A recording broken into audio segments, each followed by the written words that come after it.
사랑하는 여러분, 오늘 수요일을 맞이하여서 이렇게 영상으로 여러분들과 하나님의 말씀을 나눌 수 있어서 기쁩니다. 이 시간 있는 자리에서 여러분들 하나님의 말씀을 듣고 하나님을 예배할 수 있는 귀한 우리 성도님들이 되시기를 바랍니다. 오늘 이 시간 우리에게 주시는 하나님의 말씀은 요한일서 4장 7절에서 13절 말씀입니다. 신약성경 391면에 있는 요한일서 4장 7절에서 13절 말씀까지 저희들이 보도록 하겠습니다. 제가 봉독해 드리도록 하겠습니다. 사랑하는 자들아, 우리가 서로 사랑하자. 사랑은 하나님께 속한 것이니 사랑하는 자마다 하나님으로부터 나서 하나님을 알고 사랑하지 아니하는 자는 하나님을 알지 못하나니 이는 하나님은 사랑이시니라. 하나님의 사랑이 우리에게 이렇게 나타난 바 되었으니 하나님이 자기의 독생자를 세상에 보내심은 그로 말미암아 우리를 살리려 하심이라. 사랑은 여기 있으니 우리가 하나님을 사랑한 것이 아니요 하나님이 우리를 사랑하사 우리 죄를 속하기 위하여 화목제물로 그 아들을 보내셨음이라. 사랑하는 자들아, 하나님이 이같이 우리를 사랑하셨은즉 우리도 서로 사랑하는 것이 마땅하도다. 어느 때나 하나님을 본 사람이 없으되 만일 우리가 서로 사랑하면 하나님이 우리 안에 거하시고 그의 사랑이 우리 안에 온전히 이루어지느니라. 그의 성령을 우리에게 주심으로 우리가 그 안에 거하고 그가 우리 안에 거하시는 줄 아느니라. 아멘.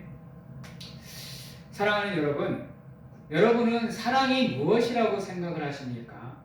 물론 고린도전서 13장에 보면 사랑이 어떠한 것인지를 잘 나타내고 있습니다. 그러나 저는 사랑은 자기를 희생하는 가운데 다른 사람을 살리는 것이 사랑이라고 생각을 합니다. 한번 생각을 해보시기 바랍니다. 예수 그리스도께서 우리를 위해서 이 땅에 오셔서 고난을 당하시고 십자가를 지시고 죽으심으로 인해서 또 그분이 부활하심으로 인해서 우리가 구원을 얻었고 우리가 살아갈 산 소망을 얻게 되는 것입니다. 예수 그리스도의 그 희생과 그 죽음이 우리를 구원의 자리로, 우리를 생명의 자리로 인도해 주신 것이죠. 그런데 오늘 말씀에 보면 사랑은 하나님께 속한 것이라 그랬습니다. 즉 예수 그리스도의 그 사랑이 무엇인지를 알고 깨닫는 가운데 그분의 사랑을 받은 우리가 하나님의 은혜 안에서 그 사랑을 다른 사람에게 전해줌으로 인해서 그리스도와 같은 사랑을 하는 우리가 바로 하나님께 속한 사람이라는 것입니다. 그런데 인간이 하는 사랑 중에는요, 물론 진실된 사랑도 있고 온전한 사랑도 있지만 가식적인 사랑도 있다라는 겁니다. 즉 나로 인해서 다른 사람이 죽을 수도 있고 살 수도 있다라는 거예요. 특히 내가 하는 사랑이 진짜로 진실된 사랑이냐 그렇지 않는 사랑이냐에 따라서 상대방을 살리고 죽일 수 있다라는 겁니다.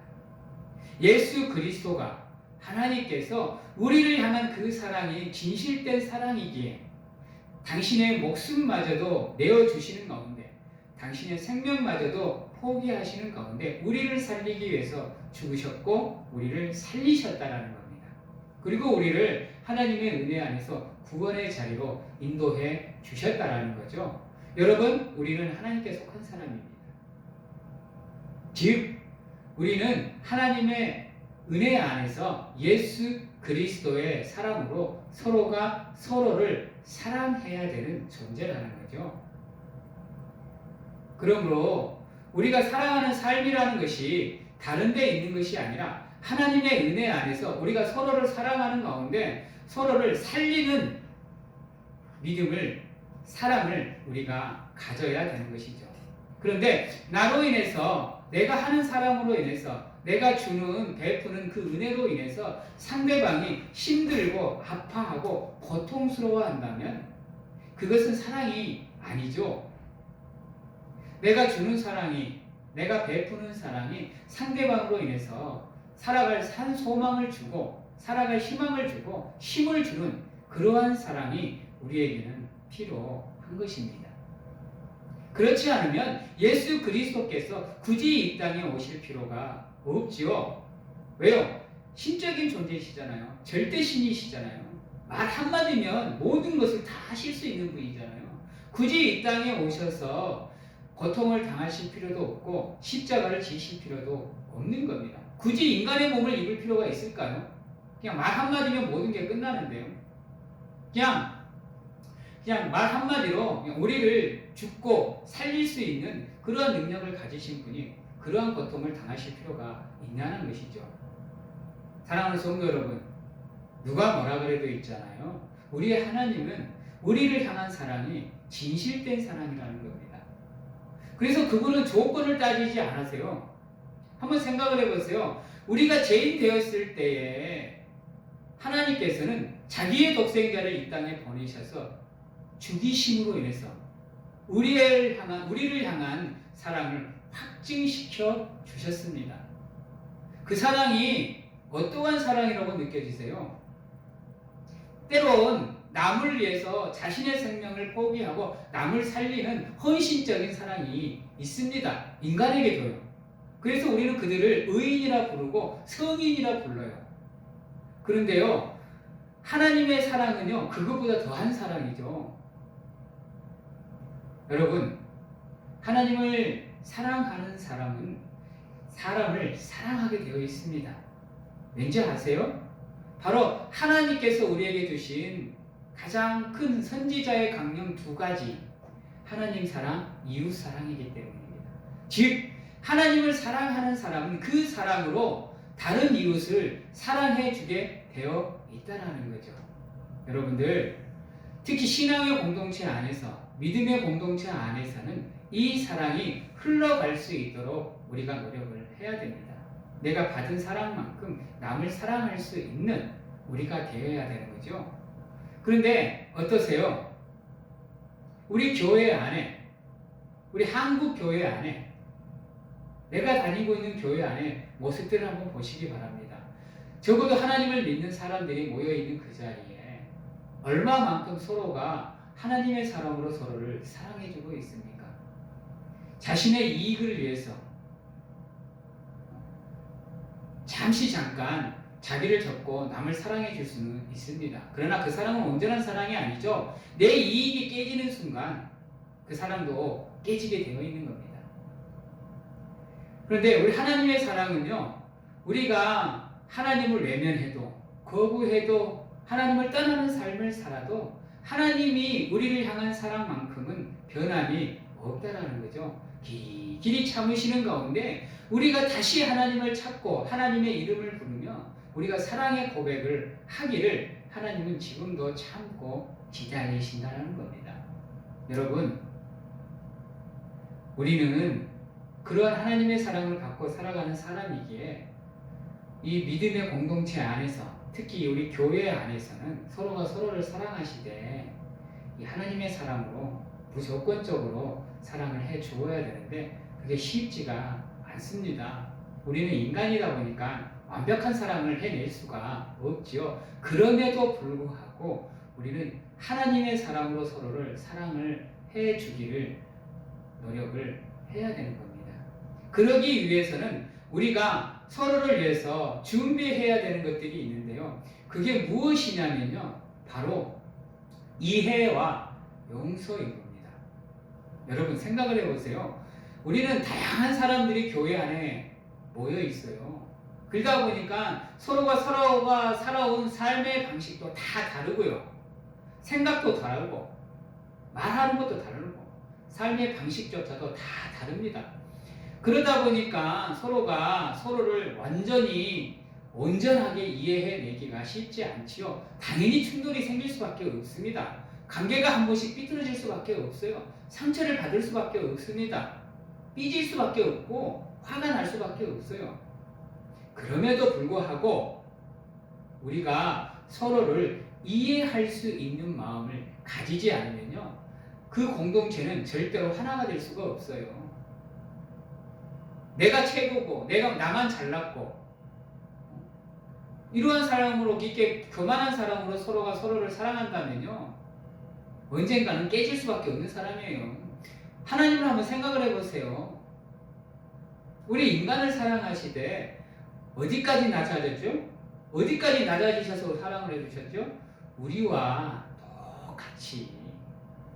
똑같이 낮아지셔가지고 우리를 사랑해 주셨어요. 마찬가지인 거예요. 이해란 무엇이냐? 내가 사랑해야 되는 사람과 똑같이 나를 평등하게 보는 거예요. 그래야 그 사람의 아픔이, 상처가, 고통이 보이는 겁니다. 겸손하게 나를 낮추는 가운데 하나님의 사랑으로 서로가 서로를 사랑해 주기 위해서 노력한다면 우리가 이해 못할 사람이 어디 있고요, 용서 못할 사람이 어디 있을까요? 근데 인간은요 일방적인 사랑으로는 힘들어요, 여러분들. 그러기 위해서 서로가 서로를 위해서 사랑을 하는 거예요. 오늘 말씀에도 보면요 이렇게 얘기를 하고 있습니다. 11절에 보면 사랑하는 자들아 하나님이 이같이 우리를 사랑하셨은즉 우리도 서로 사랑하는 것이 마땅하도다 그랬어요. 우리도 서로 사랑하는 것이 마땅하도다 그랬어요. 일방적인 사랑이 아닙니다. 그냥 무조건 다른 사람은 나를 이해해야 되는 게 아니고요, 무조건 다른 사람이 나를 사랑해주고 나를 섬겨주고 나만을 위해서 헌신하는 게 아니라는 겁니다. 여러분들, 서로라는 겁니다. 서로가 서로를 사랑해주고 위로해주고 배려해주는 가운데 서로가 함께 하는 사랑을 하나님께서는 말씀하고 있는 거예요. 근데 우리 교회 안에 보십시오. 교회 안에 자기는 남을 생각해주지도 않으면서 고려해주지도 않고 위로해주지도 않고 배려해주지도 않으면서 남은 무조건 자기를 사랑해줘야 되고 자기를 이해해줘야 되고 자기를 배려해준다는 것은 잘못된 거죠.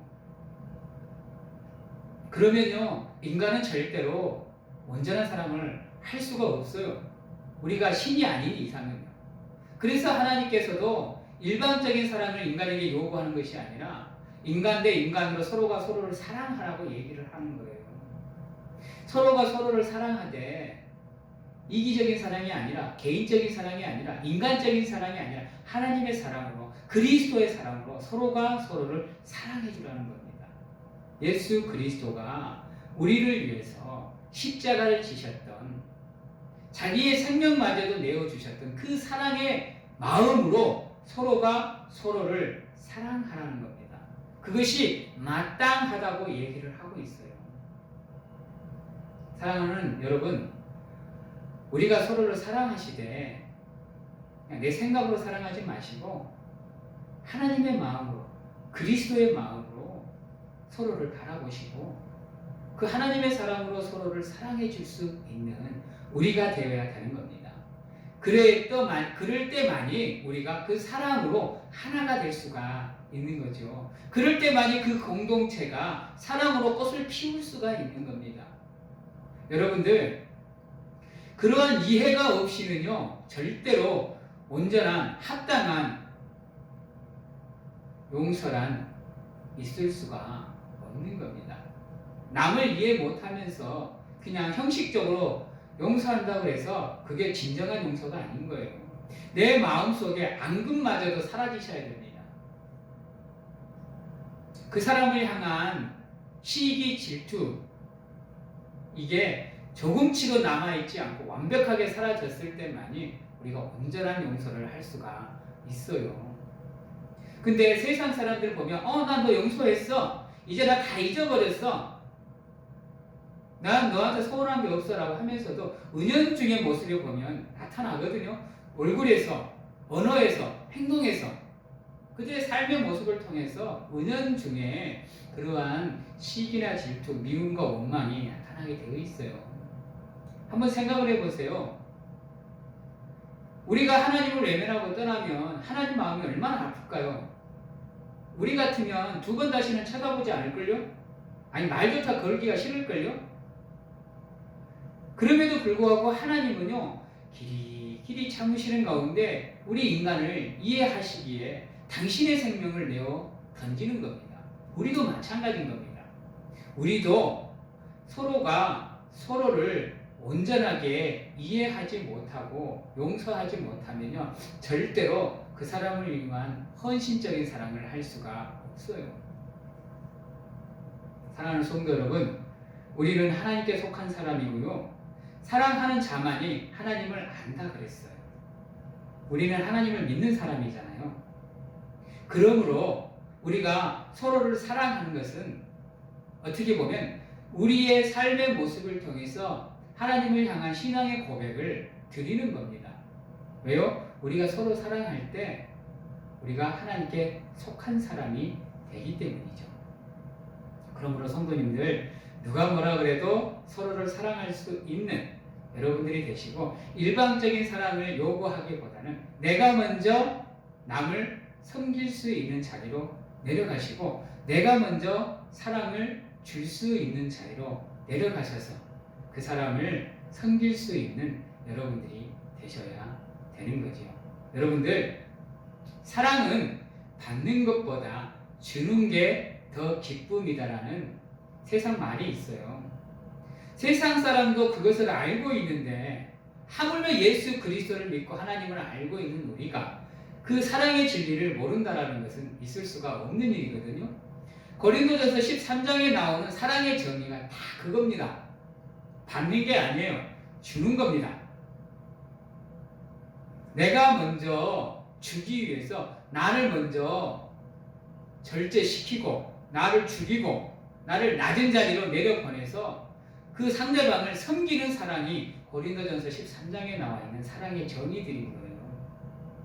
그리고 오죽했으면 하나님께서 믿음보다도 소망보다도 사랑이 더 소중하다고 얘기를 하셨을까요?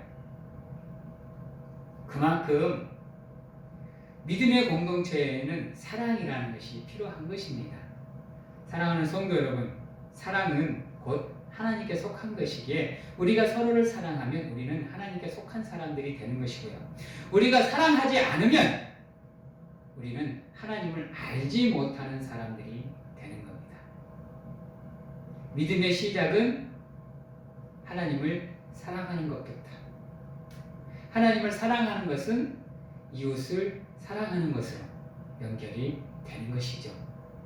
그렇게 믿음의 공동체 안에서 그리스도의 사랑으로 하나님의 은혜 안에서 서로가 서로를 사랑해 주시고 또 서로를 배려해 주시고 위로해 주시고 감싸 안아 주시는 가운데 온전한 공동체를 만드시는 가운데 성령이 하나 되게 하신 것을 지킬 수 있는 우리 사랑하는 성도님들이 되시기를 바랍니다.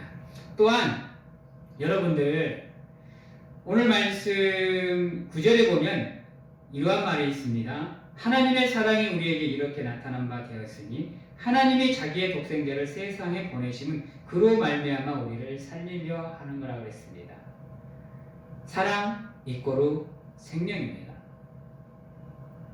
여러분들의 그 사랑으로 남을 살릴 수 있는 여러분들이 되시고, 여러분들의 그 사랑으로 하나님의 사람들을 세워나가실 수 있는, 그래서 하나님의 교회가 온전히 세워질 수 있도록 노력하는 성도님들이 되시기를 바랍니다.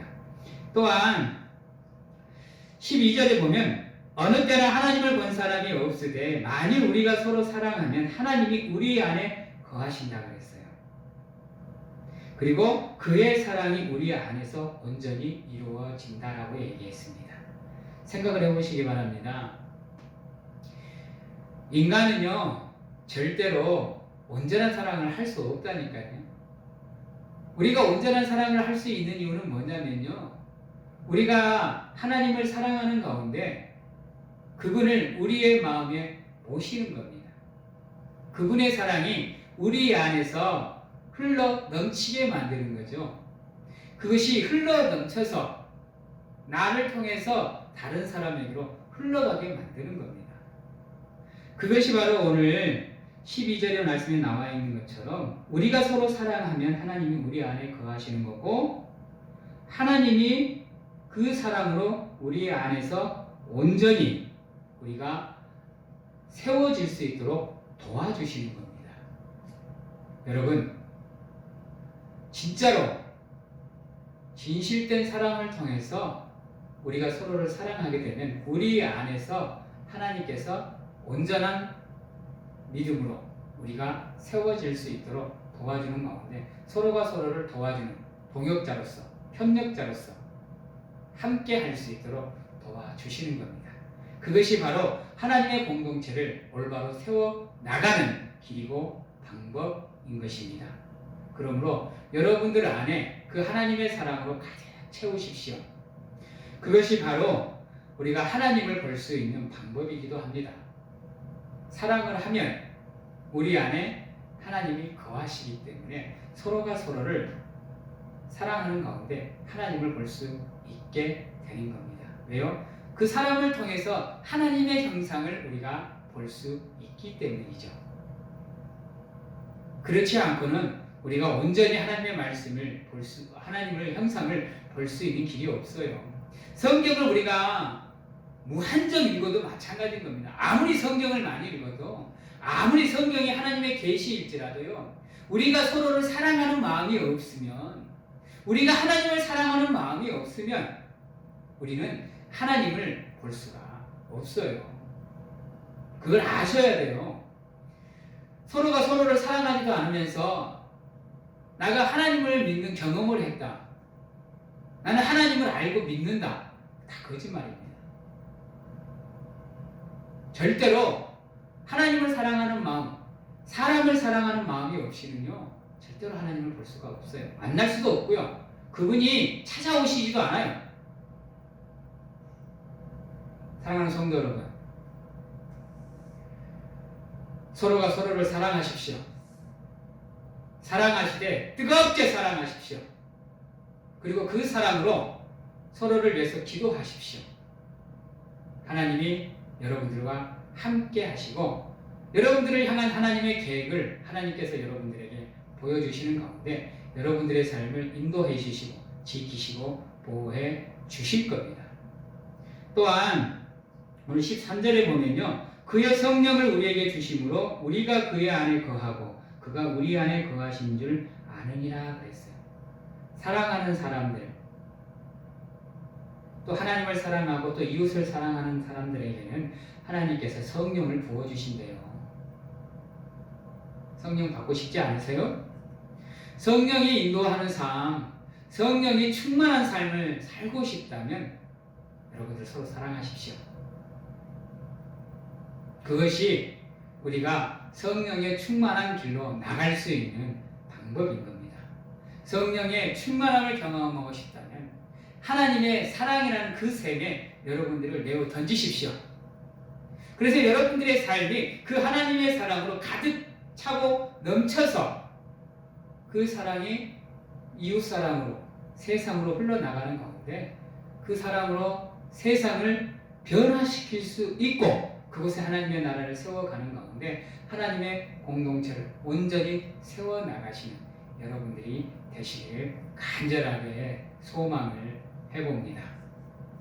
여러분, 이제 말씀을 정리하도록 하겠습니다. 우리는 하나님께 속한 사람들입니다. 하나님께 속한 사람들은 당연히 하나님을 사랑하고 이웃을 사랑하는 사람입니다. 그리고 그 사랑으로 서로가 서로를 위해서 기도하는 가운데 협력하고 도와주면서 동역하는 사람들이 바로 하나님께 속한 사람이고 하나님의 사랑으로 하나가 된 것입니다. 그리고 그거 하나됨을 성령의 이름으로 지켜 나가는 것이 우리 하나님을 사랑하는 성도님들이 가져야 되는 하나님의 책임이고 의무인 것입니다. 그것을 감당하시는 가운데 서로가 하나님께 모든 것을 내어 맡기고 사랑하실 수 있는 사랑하는 성도님들이 다 되시기를 주님의 이름으로 축원합니다. 기도하겠습니다. 사랑의 하나님 감사합니다. 많이 부족하고 연약합니다. 하나님의 사랑으로 저희들을 붙잡아 주시옵시고 그 사랑으로 서로가 서로를 사랑하는 가운데 예수 그리스도를 우리의 마음의 성전으로 모시게 하시고 또 그분을 통해서 우리 안에서 우리를 통해서 하나님의 사랑이 온전히 이루어질 수 있도록 하나님 도와주시옵소서.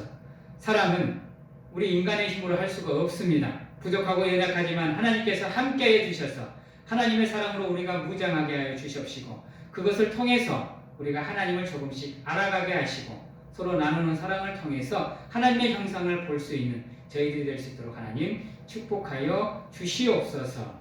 예수 그리스도의 이름으로 기도합니다. 아멘.